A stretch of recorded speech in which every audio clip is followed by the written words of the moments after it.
Les New Balance Hero V3. Des chaussures qui, chez New Balance, se démarquent un peu du reste de la gamme.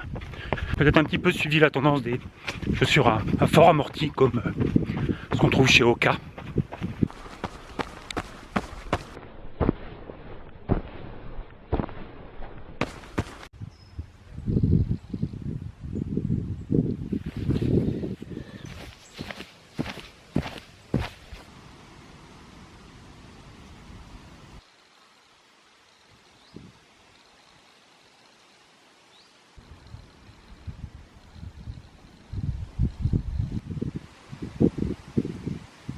New Balance Hero V3, une chaussure orange, elle existe aussi en gris, j'aime bien l'orange.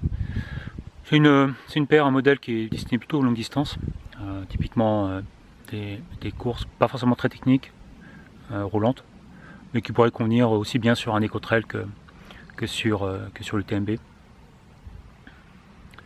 Elle est assez lourde, elle est annoncée à 328 grammes, sur le modèle standard ça va être 42, 45, 42, 45. Elle a pas mal évolué par rapport à la version précédente que je ne connais pas, que je n'ai jamais eu entre les mains. En particulier au niveau de la tige, je dis pas mèche ici, mais une sorte de caoutchouc qui protège bien le pied, et en particulier dans les conditions humides, parce que c'est imperméable. Alors il y a une petite ventilation, on voit bien sur le dessus les petites ouvertures ici. C'est assez efficace, par contre c'est en même temps ça va avoir un peu chaud avec.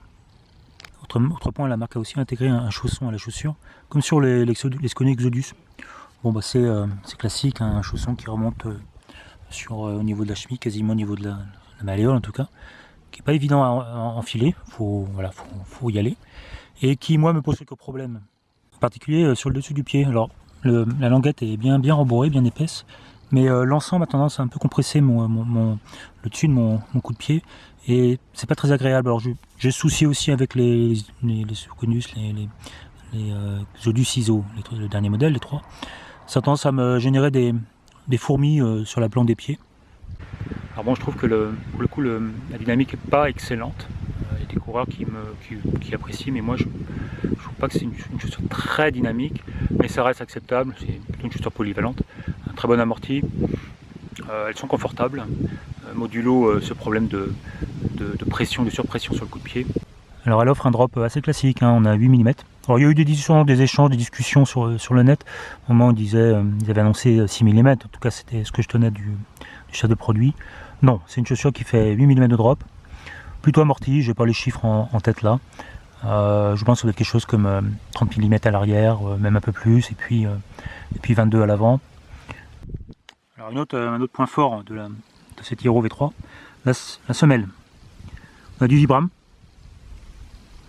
C'est du méga grip, alors avec un crampon plutôt polyvalent. On ne peut pas dire que ce soit vraiment une chaussure destinée au gras, mais a priori laisse présager une bonne longévité.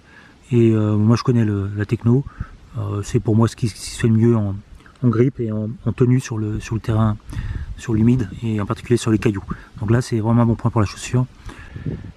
Pour le coup cette semelle est vraiment efficace. Maintenant je ne suis pas très séduit par la dynamique, je l'ai déjà dit.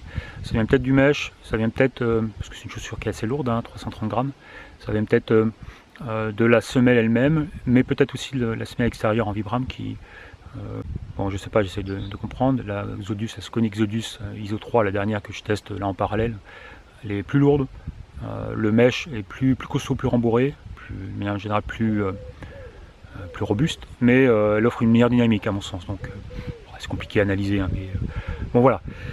C'est une bonne chaussure, moi je vais pas la garder, je pense, je vais pas la choisir pour faire mes courses, mes ultras, là c'est un modèle de test que j'ai reçu de la marque. Faut l'essayer, si vous aimez l'ancien modèle, je suis pas sûr qu'il faille se projeter, parce que la chaussure a pas mal évolué. En revanche, si vous aimez les chaussures Hoka, c'est une bonne alternative à ce que fait la marque Hoka. J'attends de voir ce que donne le dessus de la chaussure, ce tissu un peu plastifié, en termes de longévité, mais voilà, c'est vraiment le point faible des chaussures Hoka. Peut-être que New Balance a trouvé un créneau là. Voilà. Bon, allez, à plus tard, ciao.